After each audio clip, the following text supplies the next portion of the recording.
Welcome to Real Business Roundtable. Today we're going to talk about business efficiency when it comes to delivering your product or service, employees, getting things done on time, meeting deadlines, etc. Efficiency is key. Now, Jake, what do you have to say about that? There are a lot of, that efficiency is like one thing that I feel like I've had to, it's been like a learning process because, there's not like certain things, like concrete things that you can do because every business is different. Everyone is different. And so there's not like concrete things that you can do. It's all about what works for you. And so organization, yeah. Oh yeah. Okay. We'll just turn that on real quick.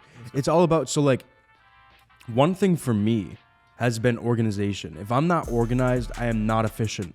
And that's huge, especially with, following up with people for sales, for even starting a business, just making sure everything is in line so that I can just go and run with it. I mean, if I don't have things that are in line, then it's just going to hold me back.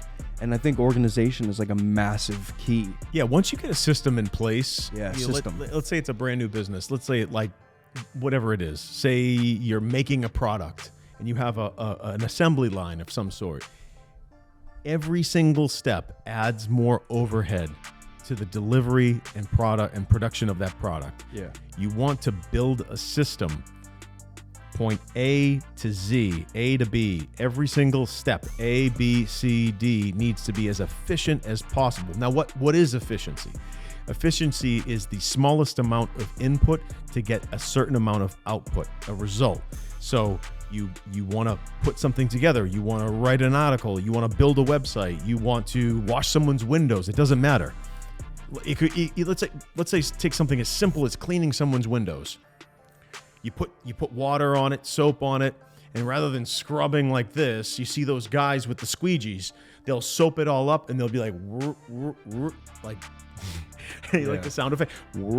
Yeah, like they'll go from corner to corner seamlessly and they'll clean a window in like 3 seconds versus the guy that's like, oh yeah, and like he's wasting time. Yeah. When you waste time, you're lacking efficiency, and now you're adding more overhead to you're adding more cost to your product, whatever you're trying to deliver to the customer. Yeah, and there's different types of like things that you can like there's so many different types of businesses. The one thing that I can definitely talk on is like just sales efficiency. Mm-hmm. There's different types of, for me at least, like I said, it's different for everyone, but for me there's different like categories of people. So you have to, first of all, you have to have a massive or a good pipeline. You got to have people that you can organize. If you don't have that pipeline, then you're not organizing anything and you can't be efficient because your pipeline isn't big enough. But like there's different things, like there's action, which is like people who I need to send emails to, people who I need to call, people who I need to do something for them. And then there's also like retention, where it's like people who I need to follow up with, people who I need to, constantly stay in touch with. Maybe they're not, they don't have an answer yet. They have to talk to someone. I have to keep talking with them. And then there's, meetings that I have to schedule, stuff like that. And then there's, close, where people are done throughout my timeline of my sales timeline. And those are people who I have to close, who I, literally title close. And then I put those people. So there's organization and organization in order to be efficient in literally so many different things. And efficiency allows you to be more productive. Yeah. If you are more efficient, then you're getting more output from a certain amount of input. But if you're just like all over the place, then at the end of the month, you're like, oh crap, I didn't meet deadline, or I didn't hit goal, or I didn't get this done. So with me personally, when I'm speaking to different business owners, you're going to have some that are really serious and they urgently want to grow. And then you have some like, well, things are okay right now, but I might just do this as a just in case. Those go in the, so-so pile of potentials. And I'll color code everything in my Google Calendar. And I'll just go back and say, okay, someone who's super ready, I'll put a little flame emoji on the event. Yeah. So I can see the fire and I go, they're ready to go. And I kind of sort those out in a certain way. So I know to pay more attention to those because they're going to make a decision much faster. Yeah. And if we're talking about like sales, I've tried so many different CRMs. I've tried them all. And the one that works best for me and for you is Google Calendar. But this is the thing. Like I said before, you title the prospect a certain way that fits within your timeline, right? And then if you have a bunch of people that are just waiting to be closed, They're at a certain point. They're at the end of the timeline.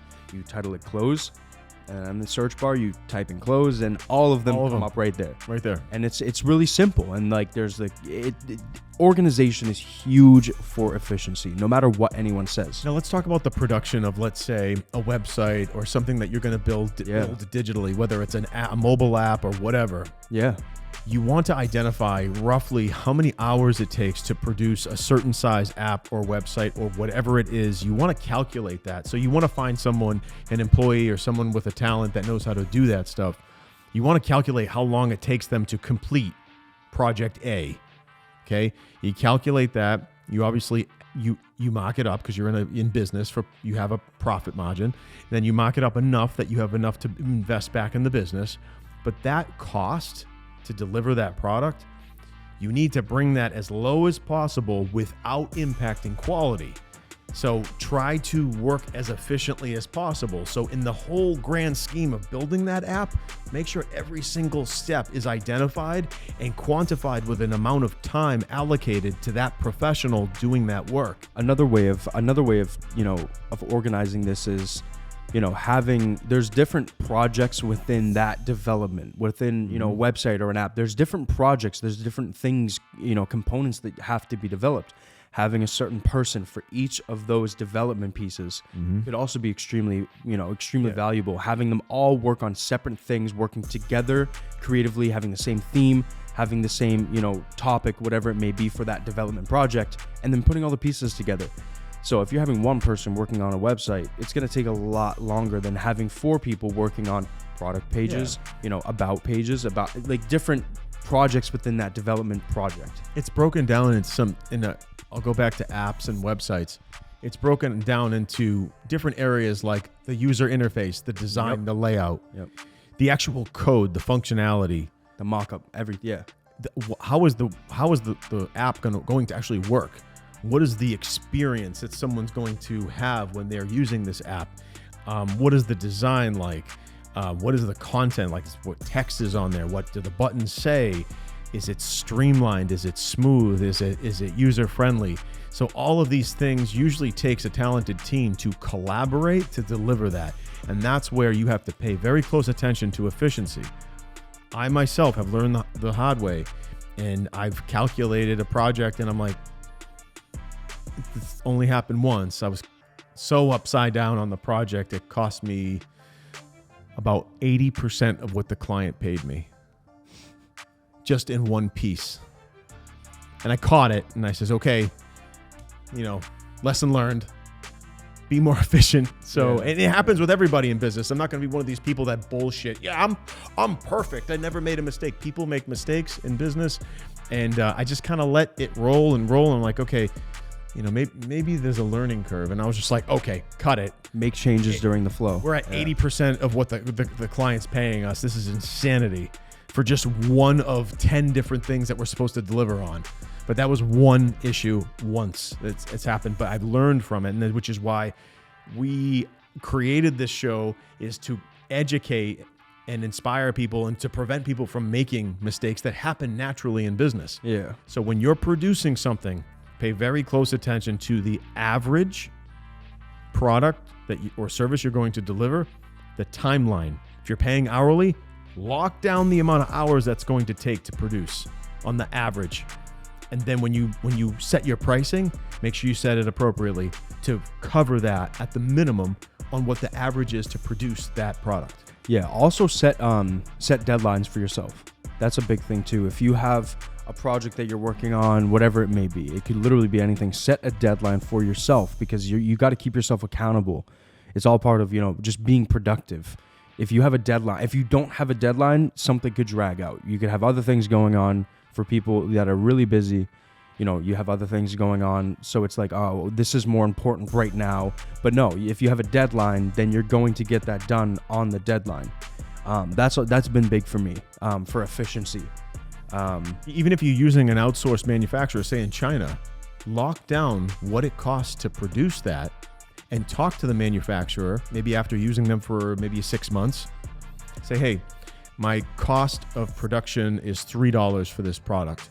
What can we do without impacting quality to streamline the process, be more efficient to bring the cost down to $1.50. What does that mean for you? You can be more competitive in pricing. You can have a little bit more, profit margin, whatever it might be. Always try to do better and always try to maintain the highest level of efficiency as possible without impacting quality. Because there's nothing worse than producing a product and you get it done cheaper and it's a shittier material, it's crap, it doesn't make sense, because that maybe that more expensive option that you were using might make the customer happier or more satisfied. So you always want to pay attention to that, where the quality or the result of the product or the service is not impacted. Yeah, that's when you got to worry about price. But Yeah. that's a different episode. Well, I like for example, there were these really durable beach chairs Oh yeah. that I bought, and those things are $250. This isn't your $20, Burlington Co-Factory, whatever You buy chairs from Burlington. No, I'm just saying, I don't know. You always see like a little bin at like Christmas tree shop with like or just the chairs, at shitty the beach chairs. Yeah. And one day I was at the beach and I was like, I'm sick of these crappy chairs. I just want a durable beach chair. Boom, I get hit by the company. The name is Parkit. Parkit. Nice. Whoo. High quality, gonna last forever. You sit in that. That's like sitting in a chair made out of cement and steel. It's not gonna That break. sounds mad comfortable. You could be 2,000. You could be 2,000 pounds and drop your ass in that thing. Boom! It's gonna be solid as hell. Parkit beach chairs. They're not a sponsor. They should be after that infomercial. It's the best beach chair. I don't care. Drop their logo, dude. Yeah, no. They produce a good product. They deserve a shout out. I'm in love. The chair, at the bottom of the chair, there's a cooler. Right, it's stuck right to the bottom, right? And it's hooked on these latches. You could put whatever, your sandwich or whatever, your soda in there, and then it has 2 backpack straps. So you literally have everything on your back. That's dope. And you open it up and it's like strong, super strong. Yeah, Yeah. that's dope. I'm gonna get one of those now. How was your week? I'm joking. That's for just chatting. Yeah, but so we're talking about like efficiency. What's some other like? Pay attention to, so when you're producing a product and you just pay attention to your team's production. How long does it take for them to do something? And you might have to coach them a little bit, like, hey, we have to get this done in 20 hours, and maintain that level of expectation, because when you quoted that thing, or whatever it is that you're doing, you factored in that average time of delivery. So if someone is taking quadruple the time, what's going on? Also, You got to jump on that quick in your business. You can't just like kick back or go f***ing. You need to pay close attention to the delivery of your product to see where's the weakest link, who's f***ing around. Yeah, you can't fucking go on vacation. Yeah. No vacations, dude. No vacations. Also, don't be afraid to give your team incentives to get things done. If you give them incentives, it motivates them and they feel valued where they're at. If you're giving them a project that you need done at a certain time, you have a deadline, here's an incentive. If you can get it done in this certain amount of time, it motivates them. It makes them get things done quicker, higher quality. Let's say this, if you have a web developer and you say, if you can get this above 80 page site speed, you get this. Yeah. It gives incentives. It motivates them. Bonuses can go a long way. If you really need to hit that deadline or deliver it in that certain time period, or have to deliver a certain quality, yeah, you just say, hey, I'm going to put together a bonus structure.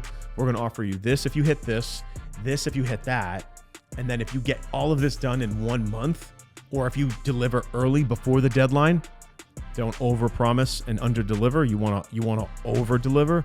Maybe deliver something to a client a little bit earlier than expected. Do things like that to motivate your team members. That creates a lot of efficiency. It also makes your team members, feel very valued in that position. You're giving them the opportunity to take on this project. You trust them. Yeah, it creates a lot of value and a lot of trust. And you're rewarding performance. Yes. So if you have a staff, or even let's say it's not a staff. Let's say you're having a product manufactured in China and you say, hey, if you can get this down to $1.50, I will up my order by 2, so you won't lose any revenue. I'll order twice the amount of product without impacting quality. And if you can get it done within 60 days, I'll order another 20%. Incentivize them.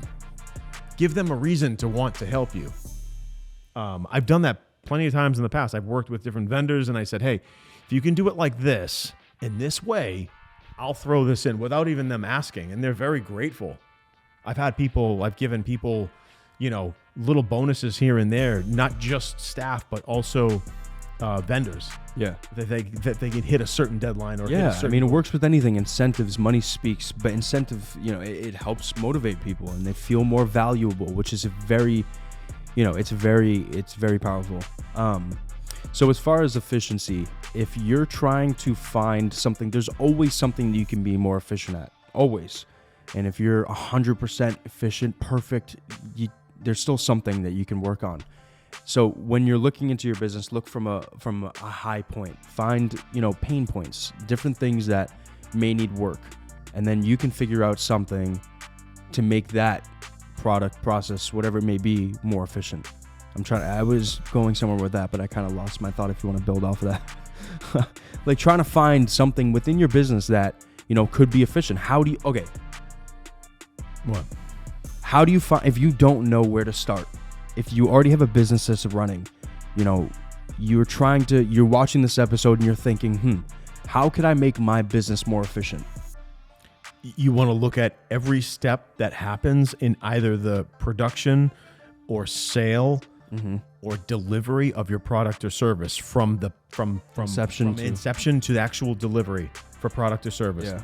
Analyze each step and what does it cost you? What are your cost of goods sold? How much time does it take? It take? How many apps are you using? How many softwares are you using? How many subscriptions did you sign up for in your company? Is that process convoluted? Are you using it still? There's a lot of weird softwares that like sometimes we'll have a staff member that's like, hey, I like this management tracking tool and I'm going to use it. And then they move on and then like we're looking at our P&L or whatever and we're like, what's up with these apps? Who's using them? No one be like, I'm not. We just cancel them. We're like, okay, we don't need this anymore because Joe Schmo like you.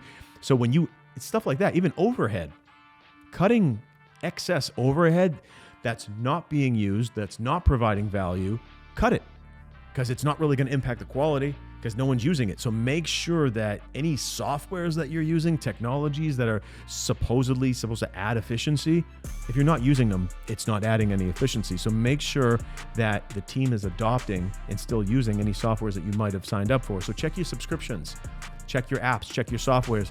When you're in a team meeting, say, hey, so let's say you work for an architectural firm and you're using like 5 different softwares. And out of the blue, you learn, okay, you sit down with your team and you're like, okay, what softwares are we actively using? And they're like, okay, we're using this and this. And there's 3 others. You can say, okay, is anybody using these? And take a consensus. And if nobody's using it, just cut it. Because sometimes people will sign up for a software, they'll be excited, and then you'll find out they're not really using it. So if they're adopting it and using it and it's providing value, stick with it. If not, get rid of it because it's costing your company money. Yeah, not even just softwares. I mean, there's you were saying before. Just giving an example. Yeah, no, and I was just saying before, like within that process, there's so many different things that you can organize that you can make more efficient. What? Nothing. What did I do? It's all good. What did I do? Nothing. It's all good. But you're saying you're laughing because I did something. Here we go. No, it's all good. All right. What did I do? He said nothing. It was just like... No, ready? What did I do? Nothing. It was just funny. No, I'll give like real life examples of actual shit I know that happens in companies and you're like, yeah, no, but doesn't work like... Or you'll say like something contradicting. Did I say that? A little bit, Cam. No, I didn't. I didn't. It's okay. It's all fun. I just went back to the topic. I went back to the topic that we were talking about. We keep it real. I was going back to the topic we were talking about. No, I don't think software. I don't think that. I think there's many other things. All right. I didn't say that. Ladies and gentlemen, thank you for watching Real Business Roundtable. Be sure to follow us. Be sure to subscribe. Click the bell for notifications and stay tuned for the next episode. Cheetos.